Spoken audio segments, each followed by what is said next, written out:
right, ladies and gentlemen, we have with us a very special guest today, one of the most badass fighters in the lightweight division. We have Diego Ferreira. Diego, how are you doing today? It is an honor and privilege to have you on the show.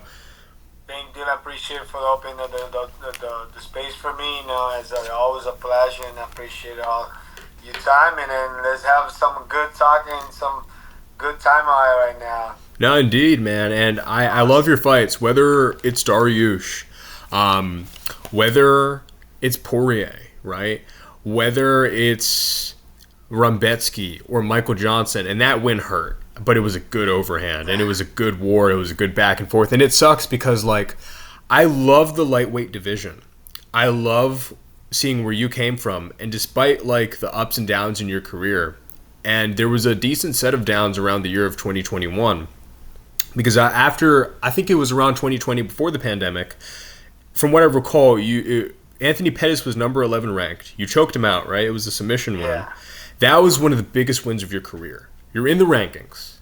You, as a killer yourself, you're in a division of killers. You had a 3 losing streak, and I remember, I think it was a rib injury when you competed against Mateusz Gamrot. I could be wrong. I remember he landed a knee. So what was your mind like? Because in 2022, you were inactive, and you came back in 2023 from the healing, right? You're healing your body. You're getting your mind right. And you are focused on making a comeback, but the recovery, the grueling process, what was that like? Oh, it was hard, especially one. After loss to the Rouge, I was having a good run. If I'm not wrong, I think it was seven straight wins. I knew it. I knew that was gonna be close to already fight for the title. I was right there. So I think I put a lot of pressure on myself. I was not learning. I was trying to just train hard at the time, and then run into injuries, run into place I was not supposed to. Especially in my mind, I was thinking damn, that this deal for me. Colvin just got out. I need to get back on my track. I need to win. I need to win. So I put a lot of pressure on myself into those times, and took a fight I was not supposed to, I was supposed to wait a little bit more, calm myself down. But I was so interested to fight for the belt around that time. So it affected me in the wrong way, because I like to be an athlete, always able to learn. I like to learn a lot. So I was not that type of person no more when I was on that farther long streak wins. To me it was that more. But and then I kind of figured out what we really need to do. I need to learn. I need to be sharper on my tools. So and then that's when I started getting those wins, ups and downs in the career for the fighter. But it was tough. But now I have the great time and the pleasure to see my process, the way I'm learning, the way I'm still able to be on the UFC for that much longer now, because I see a lot of fighters, a lot of people really got out, and damn, it's just been a great journey, the upside downs and everything. It's just be able to enjoy the journey and be able to having this good time in the UFC. That's all. I think that's what more my goal right now. No, I respect that, and that's the thing. We've said off camera that you're a killer in a division of killers, and we've said this on camera as well, right?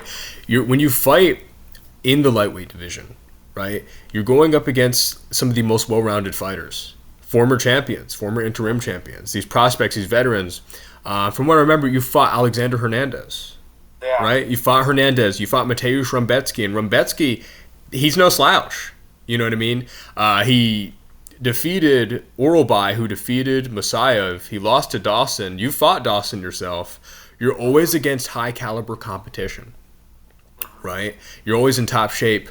Would you say throughout your career you've overtrained yourself? Because you said you've taken on fights where it's like, okay, maybe this might not have been the right time to take it, but you're not afraid to take a fight. And I noticed this with even Brazilian fighters such as RDA, right? He never ducks a fade. You never duck a fade. You know, I mean, Oliveira doesn't duck a fade. These are guys, even Moicano, I want that money. You know what I mean? He never ducks that fade. So what is it with Brazilian fighters where their mindset is like never duck a fade? Like, what is going on? Is this like a Brazilian mindset? Is this like a natural born killer that many people in Brazil tend to have? Like, what makes you guys so different and unique compared to other fighters? Because you guys are always entertaining and unique, and not only your character, but watching you guys fight in the octagon. There's something about Brazilian fighters that makes you guys so distinct from everybody else. I think because one, the first thing we're from Brazil, but we have a big population of Japanese people. You know, our culture is real a lot of way about Japanese. I think that affected us a little bit because we normally, like a lot of fighters, but you can see we have a lot of that mentality of like samurai kind of mentality, you know, like that discipline, that fighter. The discipline, the mentality, like die to fighting to you die, you know, things like that. Having like the focus. I think we like the culture from Japanese and the Brazilians is kind of like falling so together. Like if we fuse it so together, I think that it create that mentality to us too, you know, having that samurai mentality, like and never duck a challenge. You always moving forward. You fight it till you die. Like that. I think that mentality came from there a lot, you know. And I think that the jiu-jitsu and you know the arts we practice it, I think that bring us to that point too, you know. So I think we came like we destined off of that. Like I think that the fusion with the Japanese and the Brazilians is always there. So I think we have that in all of us. No, definitely. There's definitely a warrior spirit, right, with Brazilians, because it's such a diverse country. And what I've noticed is like whether it's Portuguese, Italian, French, Angolan, right, Lebanese, Korean, Chinese, Japanese. Yeah, there's so many different backgrounds in Brazil. I think that's what makes you guys a unique country. You're so ethnically ambiguous. Like when people like come up to someone, what does it mean to look Brazilian? Like how do Brazilians like spot another Brazilian? Because I had someone come up to me. Sometimes people will think I'm Moroccan or Brazilian. I'm like, what does a Brazilian look like? Because they're so diverse. They have different looks, different ethnic backgrounds. I think that Brazilians, it's like I think it's like the way you say, like people get to you think you're Brazilian. We have that type of the curly hair, you know, dark skin, you know, like. Another way, like, damn, man. And then the town, the voice, you know, loud, like they think that too, like Mexicans, you can spot Mexican everywhere you go, you know, but you can see like the way they dress, the way I think that they talk. I think the Brazilians the same way. I think they justify like, okay, I can see this guy have a little jingle like on the talk, you know, a little accent, but it's more like that. Like I think that the Brazilians we spot each other like that, like more than like you just know. It's kind of like how Dominicans, yeah. It's like when Dominicans spot each other, they just know. It's like but like I love Brazilians because their sense of humor, and like I was talking to a few influencers. And there was this one joke I made. No offense, I was just playing around. And I make little skits in my videos. I'm like, Brazil is gay. And then they're like, what? What do you mean? And I'm like, in Brazil, you can't, if you're racist, you get arrested. At least in Argentina, they'll be real with me and call me the hard R to my face. And then Brazilians started laughing in my comments. And they're like, man, we racist anyways. What do we get arrested for? And then he said, as a Brazilian, you're right. We get arrested for this stupid shit. And then I started laughing because I love people that have a sense of humor. People who are out of pocket, right? Like I can, because you know those videos on Instagram where people say, I'm racist. Meanwhile, my friend group, the Brazilian, the Dominican, the Arab, the African, it's just so funny because like I love how the most diverse friend groups are the most Yeah, racist, and like everyone gets that's along. it come like it come just with the fun part, you know. It's not I come to take like it's a joke, like Yeah, it's a joke. Don't take things so no, seriously, like you I know. got Yeah. things so serious, yeah. And that's why I love Uh, Latin Americans, whether it's Mexicans, whether it's Brazilians, whether it's people from Argentina. You guys are so unique because, like, when you get in a family gathering with a bunch of Brazilians, it's just different. It's a different yeah, energy. it is. Because I dated a Brazilian chick, and she was the first woman I was in a relationship with, and she said, "Well, in Brazil, you couldn't say half the shit that you'd say to me." But I'm like, Oh Brazilians yeah. say it anyways. No. Like, what you mean? Yeah, Brazilians don't give a yeah, fuck about the no. rules. Yeah. And I love that. I love people where like you could be out of pocket, you could be yourself, Yeah. and I think that's why a lot of people love Latin Americans, man. It's like they don't care. You know, they're just doing their thing. They're just working. They Yeah. just live a life on a good joke and a good time. That's all. And I love that. Modelo in one hand, steak in the other. Yeah, But yeah, that's but our Brazilian coach right there. yeah. Just and it's like it reminds me of something Moicano said. He was all like, "I take this fight on short notice with fucking beer and steak." And then I started laughing. I'm like, "Yo, Moicano's the best." And I love Brazilian fighters, man.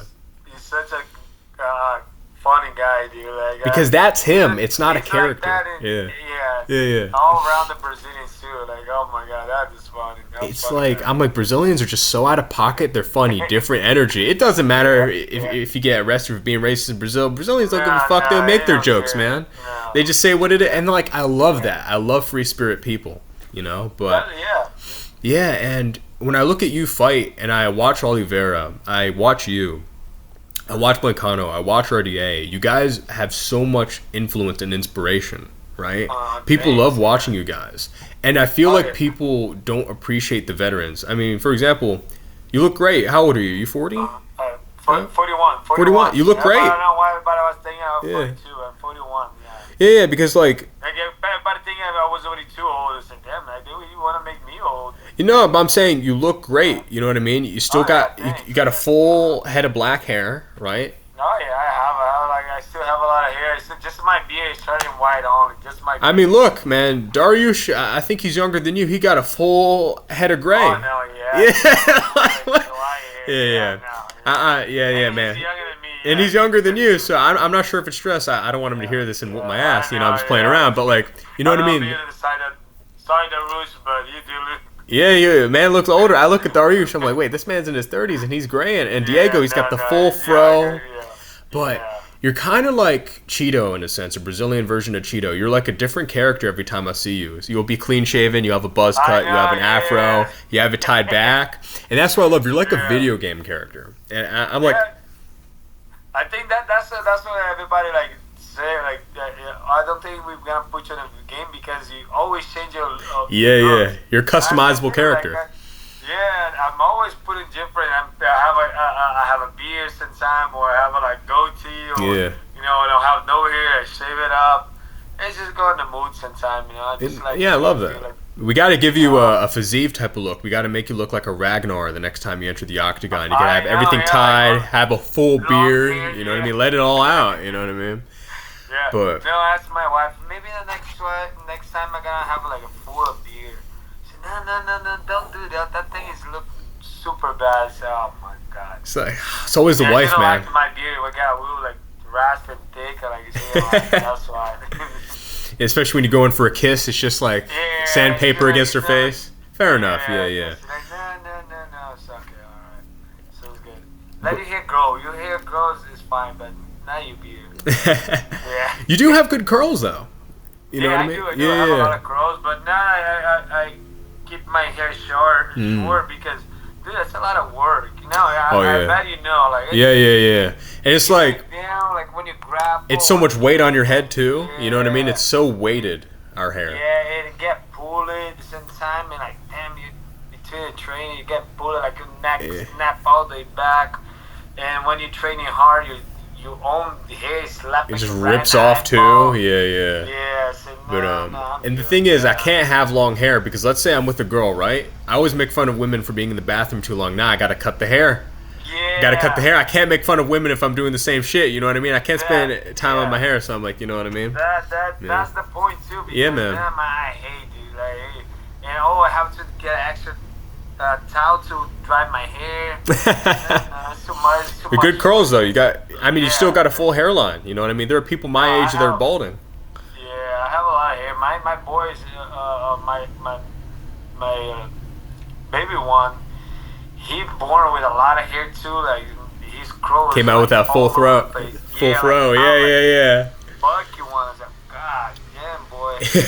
But yeah, we all have a long hair. Especially like right now, like school coming back, and I have to cut everybody's hair. I had to do it. Diego giving them phase, them lineups. Yeah, I got the phase. All right, that's for doing after the UFC, giving them good old lineups, getting that hairline right. Yeah. The Ferreira barbershop. Let's go Ferreira cuts. Yeah, that's what it is. If you're gonna do Ferreira MMA, you gotta do a barbershop. I could just imagine you just pulling guard, getting submissions, and after you're done in the gym, you go in the barbershop. You know what I mean? That's what it's gonna be. I love that. But yeah. And what I love too, because you've been in the UFC 12 years now, right? You're on the grind. What do you have to say for any young fighters out there, right? Because you're the type of guy where you've been through the ups and downs. You've been through a good bit of down, then you came right back up, right? So when things seem slim and it looks like it's not going your way, and then the pressure comes and then the injuries come in, what is your advice for young fighters to deal with the type of adversity that you face and they could possibly face? Just enjoy, be happy for every single thing, be happy for every single injury, every single minute you getting better, because it's all that. Like sometimes God put you on a road, you don't know what this road is gonna take you. So it's about the enjoy, be thankful for everything, and then you're gonna go get through there, but you're gonna come out. Is those things sometimes, like a loss is just a learning, It's never take a loss as a loss, complete everything out. Take that loss as a learning experience, a learning process, because that's what it is.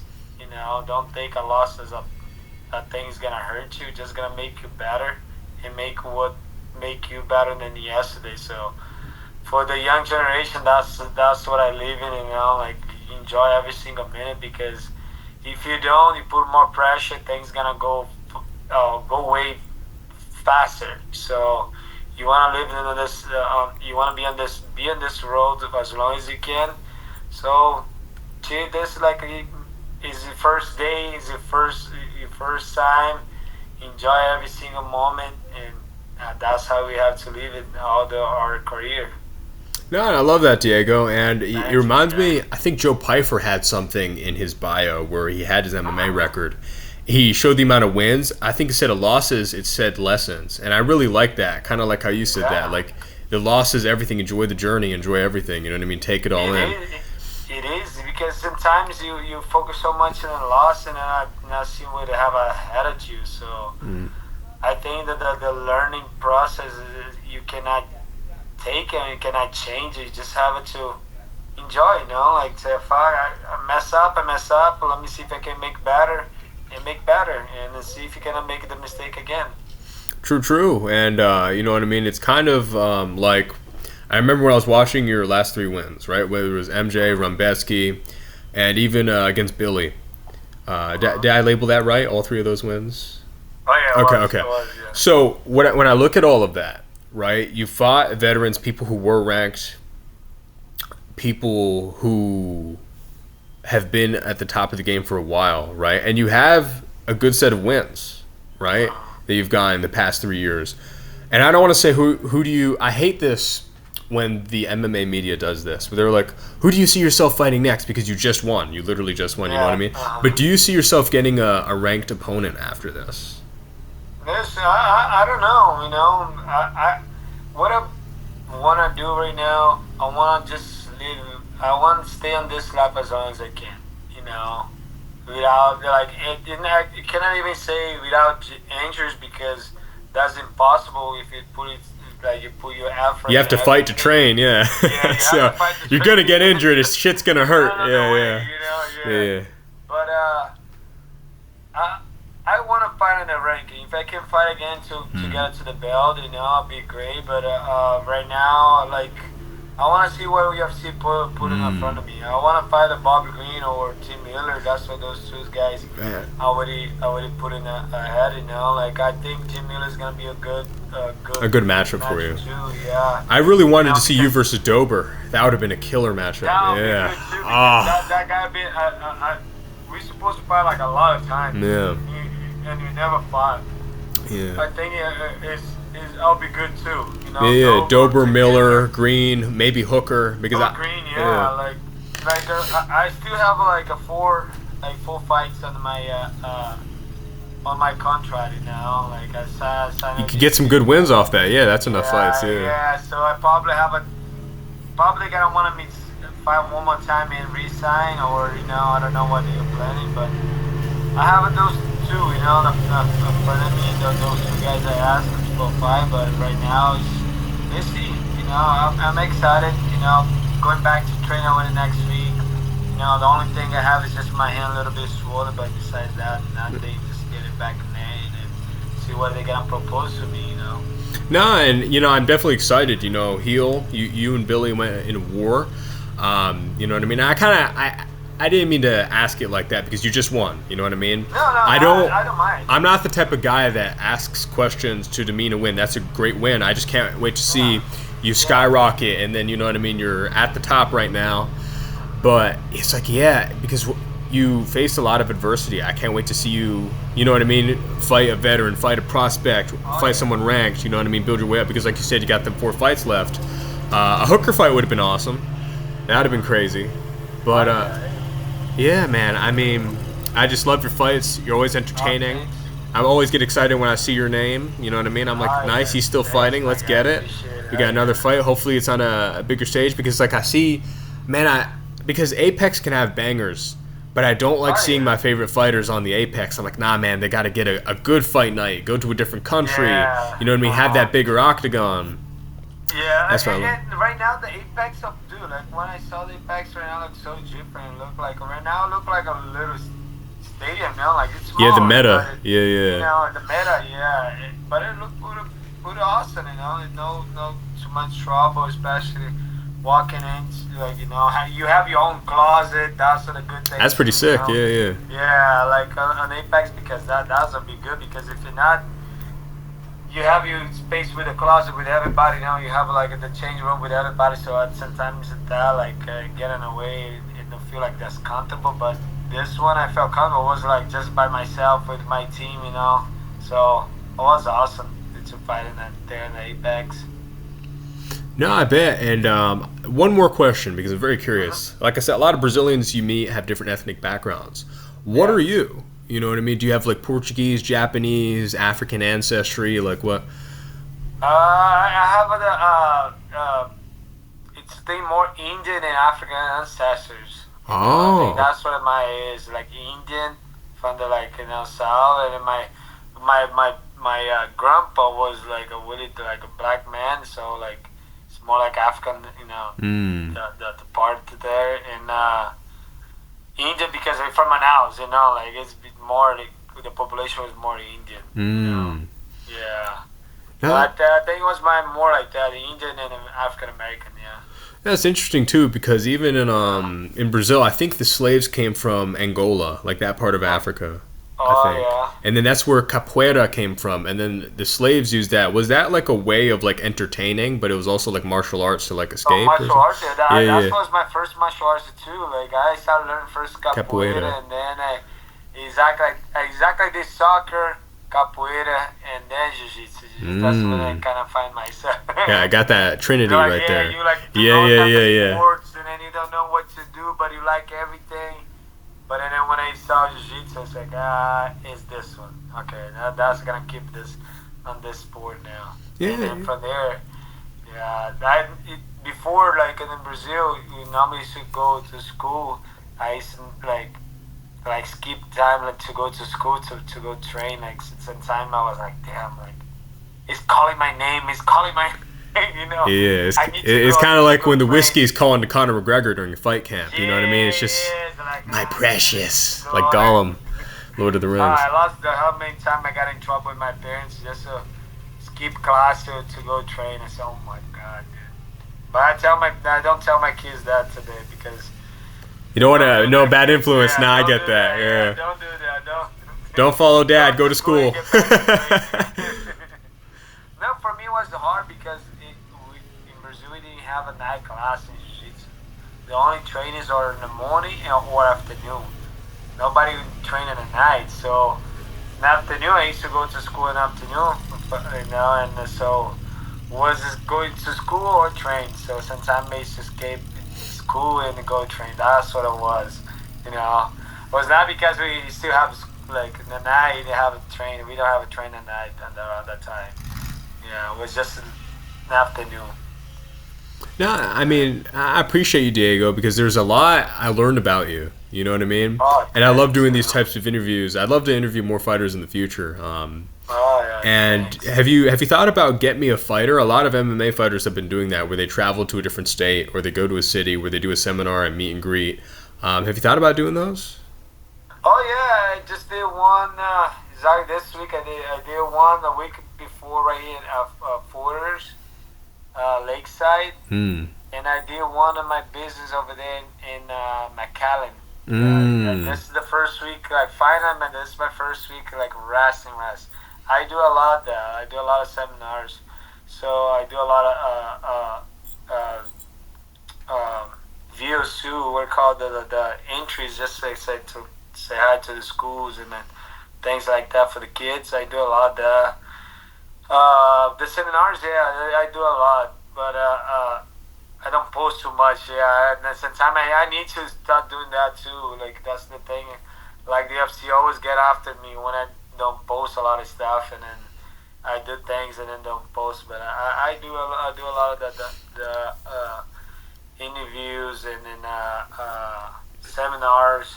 Yeah, Like I think it's a great way because I think a lot of MMA fighters are in a position where they, out of every single sport, MMA fighters, especially ones who are on the bigger stage, communicate with their fans more. They interact with their fans more. yeah, I think yeah. it's important as a fighter, especially promotion-wise, and the UFC should really push more too, to have... They do Yeah. the things sometimes. Some of the fighters don't do. I not don't do too. Like they do. They get after us a lot about that, like to get more to get your name out there. Yeah, But I'm saying yeah. the company should also like push your name too. Like for example, Sean O'Malley was pushed, right? The UFC Yeah. really pushed him. Don't get me wrong, he has a character, he has good fights. But I'm saying too, because let's say for example, when you have Alexandre Topuria, the brother of Ilya, this guy had 2 fights in the UFC. He's not ranked, but he has more than 1 million followers on Instagram. That's insane. You know what I mean? Yeah. You have guys like even like Dagestani fighters. Some of them Oh, won't yeah, even be they got ranked, and they'll have millions of fighters. followers. It's insane. You know what I That's mean? crazy. So I mean, Muslim fan bases are just crazy and support each other like that in general. But like, I think because let's say you've been in the UFC 12 years now. You know, a little Yeah. over 12 years now. So I feel like a lot of the times it's important for a company to definitely push to get their fighter out there. Not only out there, but get familiar with more states, right? Yeah. Get familiar with doing MMA seminars and MMA meet and greets. Meeting. I think more fighters need to do that, interact with fans, start streaming. You know, Yeah. clips are a big thing now. You know what I Yeah. mean? Interviews, podcasts are a big thing now. So I think it's especially important because a lot of fighters complain about fighter pay. Are you active? Are you an entertaining character? Are you promoting yourself? Is the UFC promoting you? And it's all about entertaining fights and activity. You know, that's what the UFC looks for. You know? Yeah, they do a lot of that. Yeah. They do like that. Sometimes it's the fighters. I'm the type one. I don't mess too much on that. Like I do sometimes, but not all the time. I don't stay on the social media too much. I just come and pick up a little bit or put some posts and then let me do my things. Yeah, but get in line. But yeah, sometimes they push a lot. They push a lot to that too. well, that's excellent. You know what I mean? That's important. You know what I mean? Because you've been in the UFC, and I see these guys coming in. I'm like, why does this guy have like 5 million followers? Like, what's going on here? yeah. I'm like, oh, he's from the Caucasus. That makes sense. And in that region, people follow you quickly. Oh, he's in the UFC now. Like, Like the Kurdish guy, was his name Namo Fasil? Was he in Dana White's Contender Series? I'm not sure. Yeah. And the thing is, people hated that guy so much because the big mouth. He's talking a lot. North Africans, Brazilians, Turkish people, and people from different types of Muslim countries were supporting the Brazilian gentleman that fought him because they didn't like the Kurds. There were Chechens and Dagestanis supporting the Brazilian gentleman that fought him. And I'm like, these fans are crazy. People will hate someone so much. All ethnicities band together as if they're fighting in a war or something. Like this is World War III, and they're like, you better knock his ass out. And I'm like, damn, like what's going on here? And then I look at Kalshi because I was looking at the betting odds, and it was insane because Namo Fasil it was like 98 to 2%, right? And then when that guy came back, it was like the double knee, then he slipped, and then he backed up through the jab, through the overhand. I'm like, that is a comeback. You know what I mean? Because he was down. That was crazy. I've never seen multiple ethnicities, nationalities come together like that because they're so salty and can't stand this one fighter. That MMA is a crazy sport, man. These fans are crazy. They banded together just because of this one Kurdish guy they couldn't stand. Yeah. And I'm like, oh my God. I saw. That was crazy. Armenians and Turkish people, and these guys be beefing, you know what I mean? But these guys came together. They're like, we want to see his ass lose. I'm like, that's crazy. I'm like, what's wrong with MMA fans? I'm looking. I'm like, dude, I've never seen so much diversity. Only in MMA. You know what I mean? Only in MMA you see shit like this. People who are mortal enemies. Okay, Armenians and Turks, we don't like each other, but this guy's got to lose. So I'm like... crazy. But yeah, man, Diego, it was a privilege and honor to have you on. I'm a huge fan. Can't wait to see what you do in your career, your fights. Ferreira barbershop, Ferreira cuts, you know what I'm saying? Ferreira cuts, yeah, man. Giving these kids some fades before school, you know what I mean? Yeah. Got them all dripped out on the first day of school. That's alright. Yeah, man. To put it to these guys right Yeah. And God bless you all. Tune in for future episodes. Diego, thank you again. Appreciate my guy. Thank you, brother.